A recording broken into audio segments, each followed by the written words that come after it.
Hello beautiful people, ఓట్స్తో దద్దోజనం ఎప్పుడైనా try చేశారా? చాలా టేస్టీగా ఉంటుంది. ఎలా చేయాలో చూపిస్తానండి. ముందుగా స్టవ్ మీద కొంచెం వాటర్ పెట్టుకోవాలండి.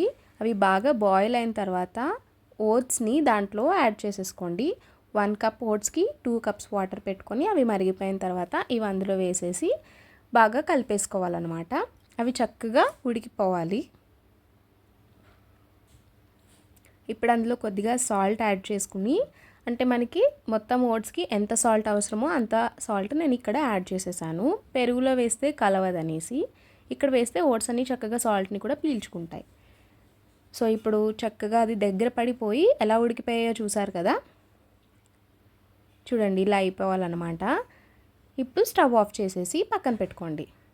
ఇప్పుడు ఒక గిన్నెలో చక్కగా చిక్కటి పెరుగుని చిలుక్కున్నానండి. వాటర్ ఏం యాడ్ చేయట్లేదు, జస్ట్ చిలికేసి పక్కన పెట్టుకోండి. ఇప్పుడు కడాయిలో నెయ్యి వేసుకొని దాంట్లో కొద్దిగా మినపప్పు, కొంచెం ఆవాలు, కొంచెం వాము వేస్తే చాలా టేస్టీగా ఉంటుంది.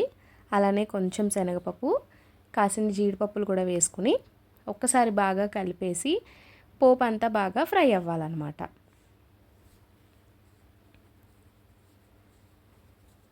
మనం ఇందులో కావాలంటే క్యారెట్ తురిమి వేసుకోవచ్చు. ఇష్టమైన వాళ్ళు దానిమ్మ గింజలు కూడా వేసుకోవచ్చు. చాలా టేస్టీగా ఉంటుంది. అలా కూడా ఎప్పుడైనా ట్రై చేయండి. ఇప్పుడు ఇందులో కొద్దిగా ఇంగు కూడా వేసేసుకుని కరివేపాకు, పచ్చిమిర్చి కూడా వేసేసి ఒకసారి బాగా కలిపేసుకోవాలి.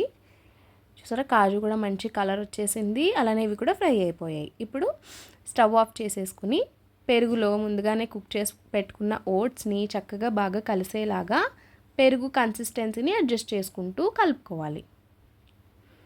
ఇప్పుడు కలిపేసిన తర్వాత మనం ముందుగానే ఫ్రై చేసి పెట్టుకున్న పోపుని దీనికి యాడ్ చేసేసుకోవాలి.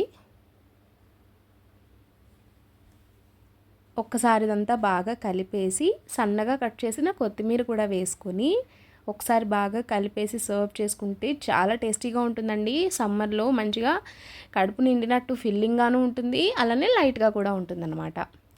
తప్పకుండా ట్రై చేయండి. మీకు ఎలా కుదిరిందో కామెంట్ చేయడం మర్చిపోకండి. అలానే వీడియో నచ్చితే like, share and subscribe. Thank you. Bye.